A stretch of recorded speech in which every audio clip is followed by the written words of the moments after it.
The Nord Stream pipeline is broken, but who done it? And who benefits? Was it the goodies or was it the baddies? And who are the goodies and baddies now? Hello there, you 5.9 million awakening wonders. We teeter on the precipice of 6 million. Subscribe right now. Turn on the notification bell right now as the emergent light continues to illuminate our planet. Remember, we stream live on Rumble every day at these times. It's fantastic. We dive deeper. We have great guests. You will love it. And we upload our videos there first. So join us on Rumble every day. Now, have we got a story for you? So, the Nord Stream 2 pipeline has been sabotaged. NATO suspects it could have been sabotaged. In any event, it's broken. Does anyone in particular benefit? Well, it's possible that you could say that the Russians benefit from this situation because it exacerbates the economic conditions in Europe that are causing immense suffering and soaring energy prices. But there are also reasons to suggest that there could be American involvement. We are certainly not alleging anything on that scale here on this channel. But it is convenient in some ways for both sides that that pipeline is broken. Let's look at the case for Russia doing it. Let's look at the case for America doing it. And then you, using your own intelligence and your God-given mind and your own eyes, decide for yourself what is the most likely course of events that led to the Nord Stream 2 pipeline breaking. I'm not even over Nord Stream 1 breaking. That's my favourite Nord Stream, baby. Let me know what you think in the chat, in the comments, and we'll solve this riddle together, so as we will. First of all, the first piece of evidence I'd like to present you with is Joe Biden in a rare, cogent public appearance last February saying this. Let me answer the first question first. Yeah, answer the first question first, Joe. Don't just wander off the stage. Answer the first question first, and then make sure, secondly, that you remember which country it is you're talking about. If Germany, if Russia invades, that means tanks or troops crossing the border of Ukraine again. Right, now what you're doing there is you're over-explaining. I think we all know what a war is. We know what the word invade means. Invade? What do you mean by invade? It's because he's forgotten the names of the countries, Germany and Russia. He's over-explaining invade. Then there will be no longer a Nord Stream 2. We will bring an end to it. Oh, okay. You'll bring an end to it. How will you do that? Yeah, how? You can't just bring ends to pipelines. I mean, what would you do? There's a pipeline. How'd you bring an end to a pipeline? You'd have to do something to the pipeline. What would you do, Joe? Since the project and control of the project is within Germany's control. We will, I promise you, we'll be able to do it. The beginnings of a wry and villainous smile formulating on Biden's face there. Now, before you start asking yourself what occupies agencies like the CIA and FBI and all of the secret agencies around the world, Navy SEALs that do great, brave military work and undercover deep state stuff, before we get into the potential that they could be involved, and this is not something that I'm alleging, I'm just engaging in the possibility of it, let's look at the case for Russia as well, because we're not saying that Vladimir Putin's like some Mary Poppins, adorable, lovely geezer. He's clearly a bit leery. Let's look at the Russian case for sabotage. Putin's illegal war on Ukraine, that's an illegal war. Is there such a thing as a legal war? Oh, I like this war. This is in the bounds. Like the Iraq war. Nice and legal. Oh, sorry, bad example. The illegal war in Ukraine resulted in unprecedented Western sanctions against Moscow, but the Russian president is confident these people can endure economic pain longer and better than Europeans. His calculation is that soaring gas prices and the cost of living crisis in a continent hopelessly addicted to Russian energy will turn the situation to his advantage. European gas prices have been dropping for the last 4 days. On Tuesday, after news of the suspected attack, they rose by 20%. The British price was up 33%. That establishes a motive. They could do it for that reason, and Vladimir Putin is a sort of mad barroom brawler, the type of lunatic that would bite off his own finger in a fight to show you how, you think I'm not crazy enough? Oh shit, alright, no, you win, just don't bite off any more of your digits. The Nord Stream 2 pipeline was filled with 117 million cubic meters of natural gas worth 213 million euros at current prices, but Putin is shown he's willing to sacrifice valuable gas and use it as a weapon. Russian. Russia was burning £8.4 million worth of gas a day at a plant near its border with Finland, rather than exporting it to Europe in August. I'd rather burn my gas than give it to you. I like the smell of my own gas. Good stuff. I'll do it. I'll fucking do it. Okay, so that's the case for Russian involvement. We've already seen Joe Biden saying, oh, we can do it. We'll blow up that pipeline. I got ways. I know people in energy companies in Ukraine already. I mean, I don't know anybody. Which way's off the stage? Which way? Hunter! When Russia invaded Ukraine on February the 24th, Washington was able to get Berlin to suspend the pipeline project that was about to go online, even though it wasn't in Germany's interests. The pipeline has remained closed ever since. Why then did someone attack the pipeline on Monday, releasing the gas it contained into the Baltic Sea? As long as the war continues, the US has what it wants regarding the pipeline. Interesting. It has what it wants. Later, we'll look at if there are any historic statements on this matter that could further point to US involvement.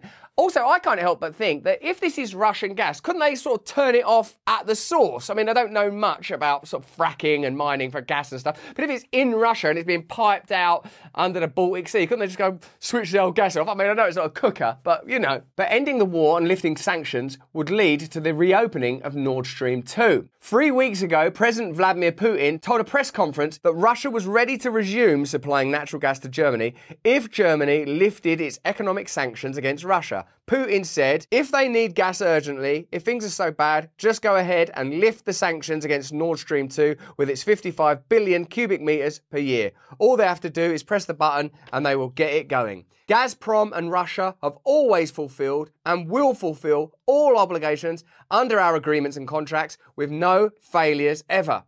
I really enjoy this guy's videos. He's brilliant, isn't he? But wouldn't you like even more of him? As you know, we are streaming every day on Rumble at these times. Now, if you are a fan of our podcast, Under the Skin, you've got to become a member of Stay Free AF. That is our community where you get even more fantastic content as a member. We're creating more free content than ever and better paid for content than you could ever imagine. We've already done interviews with Vandana Shiva, Wim Hof, Gabor Mate, Noam Chomsky. Coming up, we're going to be speaking to Donald, Bernie, Elon. I'll give you the surnames once we confirm the interviews. All of these interviews will be available on Stay Free AF, as well as my stand-up special that's going to drop in December, our community film, and opportunities to join me for live events regularly throughout the year. Stay free as fuck. There's a link below to join.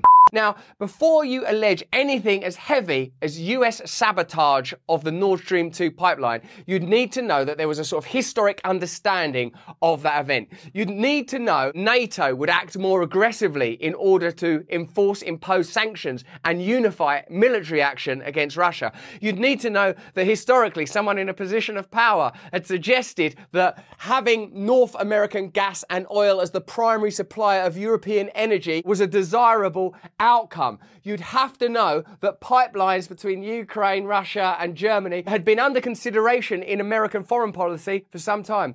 Here's Condoleezza Rice in 2014 saying some pretty interesting stuff about pipelines. But now we need to have tougher sanctions, and I'm afraid at some point this is going to probably have to involve oil and gas. Oh, this is interesting. Tougher sanctions that involve oil and gas. Keep talking, Condoleezza.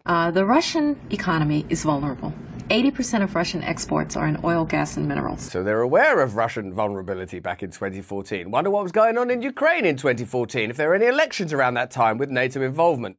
People say, well, the Europeans will run out of energy. Well, the Russians will run out of cash before the Europeans run out of energy. Yeah, but we're Europeans. Oh, my phone's not working. Sacre bleu, I'm out of croissants. Europeans are not as hard as Russians. And I understand that it's uncomfortable to have an effect on business ties in this way. But this is one of the few instruments that we have. Over the long run, you simply want to change the structure of energy dependence. Change the structure of energy dependence? Keep talking, Condoleezza. You want to depend more on the North American energy platform, the tremendous bounty of oil and gas that we're finding in North America. You want to have pipelines that don't go through Ukraine and Russia. But there is a pipeline going through. I mean, what would you do about that? For years, we've tried to get the Europeans to be interested in different pipeline routes. It's time to do that. And so some of this is simply acting, and acting as quickly as possible. Just good old-fashioned acting. Acting as quickly as possible. So you've just got Joe Biden saying, believe me, we've got ways of stopping that pipeline. And Condoleezza Rice, 10 years ago almost, saying that we want Europe dependent on North American energy. We can't have pipelines, and all of a sudden, there's a little bit of a pipeline issue. Let's look into it a bit further. If momentum grows for a peace deal of any kind, it would ruin Washington's long-term plans to weaken Russia. There's no evidence to suggest that former British Prime Minister Boris Johnson was badgering Zelensky in Ukraine to delay peace terms. Oh, no, there's some evidence that he did, that actually Russia and Ukraine were on the brink of a treaty, then Boris Johnson did go over there. They've named a cake after him now, though. It's called the Boris Johnson nuke, and here it's their bestseller. If it was Russia that sabotaged this pipeline and not the US, how would NATO respond? NATO has warned it will retaliate against any attacks on the critical infrastructure of its 30 member states, as it suggested the Nord Stream pipe explosions could be an act of sabotage. The alliance said, all current available information, who's in charge of what information's available, guys, indicates that the damage was the result of deliberate, reckless and irresponsible acts of sabotage. Any deliberate attack against allies' critical infrastructure would be met with a united and determined response. Get ready, baby! I'm united! I'm determined! A peace deal would also mean Nord Stream 2 would reopen, which would help Germany and Russia, but crush US aims at regime change and making Europe dependent on US energy.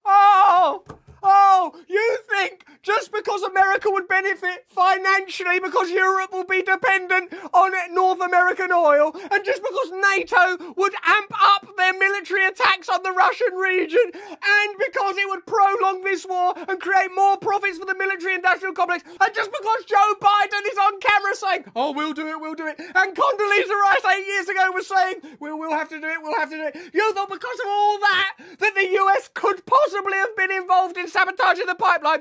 We sabotaged that pipeline as a surprise for your birthday, and you've ruined it. All that gas bubbling up, it'll put a smile on your face. Who doesn't like a bubble bath? Even better, a bubbly Baltic Sea. Well, you've spoiled it. You're just like your father.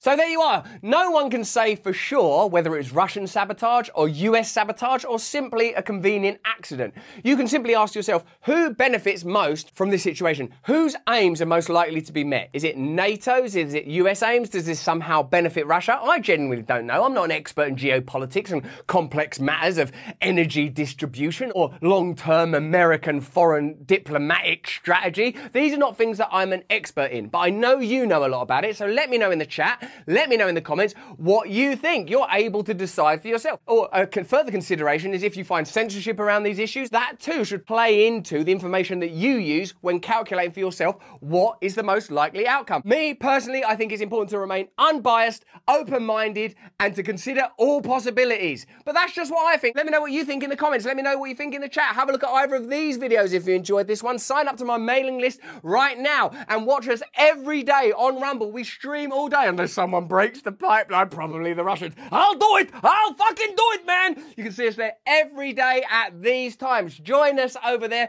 but more important than any of that, please stay free.